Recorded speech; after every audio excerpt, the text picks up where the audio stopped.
আমরা গেছিলাম শীতের সন্ধ্যায় রাস্তায় ঘুরতে। হঠাৎ মনে হলো চোখের সামনে যখনই গরম গরম তেলে ভাজা দেখে খুব খেতে ইচ্ছে হলো। এই শীতের সন্ধ্যায় এই জিনিসটা যেমন হাতে বিরাট কিছু পাওয়া। গেছিলাম মেলায়, আমাদের এখানে চিলড্রেন পার্কে মেলা বসেছিল।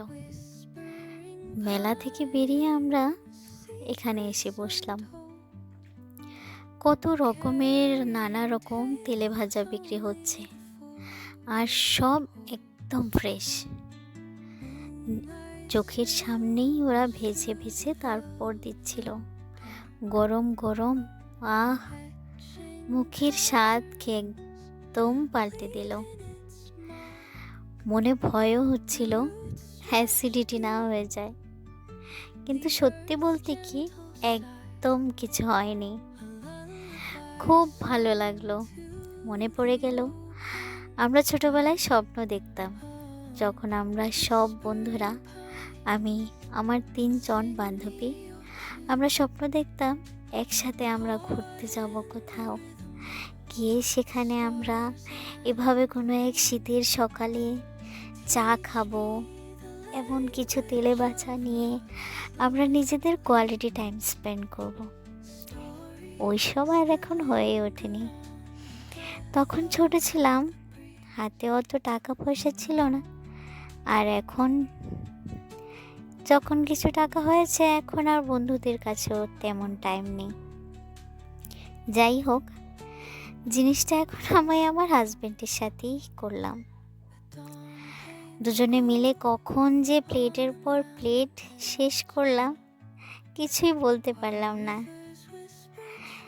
কখন যে সময়ও পেরিয়ে গেল, মোটামুটি রাত 9টা 9:30 নাগাদ আমরা বাড়ি ফিরলাম। কখন যে এই সময় পেরিয়ে যায়, এত সুন্দর মুহূর্ত বলতেই পারি না।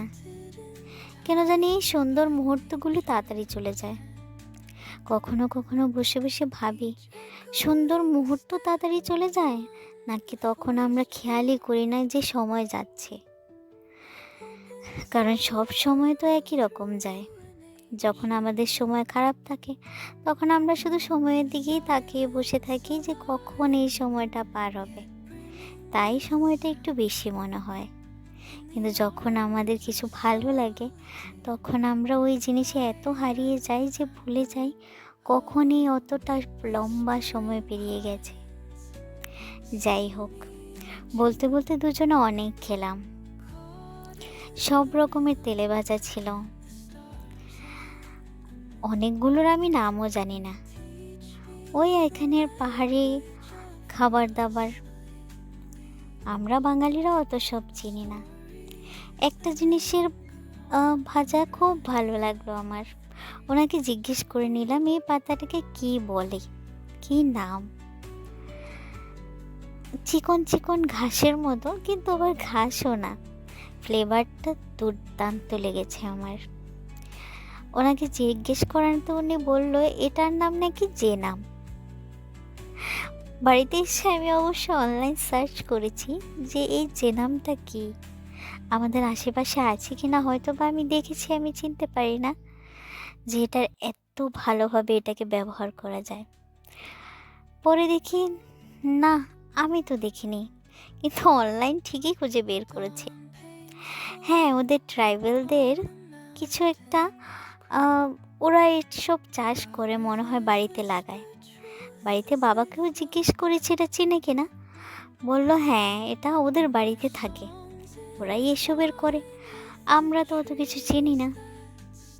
যাই হোক, খুব ভালো লাগলো এটার ভাজাটা। আমরা দুবার নিয়েছি। আরও আছে মাশরুম পকোড়া, ফুলকপি পকোড়া, বাঁধাকপি পকোড়া, আরও কত কি, এখন ঠিক আমার মনেও নেই। ছবিতে সবটাই আছে। অনেকটা কোয়ালিটি টাইম স্পেন্ড করলাম আমরা। হঠাৎ আজ দেখে ভিডিওটা মনে হলো যে ওই মুহূর্তটা কি সুন্দর কেটেছিল। সত্যি মাঝে মাঝে এমন একটা মুহূর্ত একজন স্পেশাল মানুষের সাথে কাটালে ভালোই লাগে।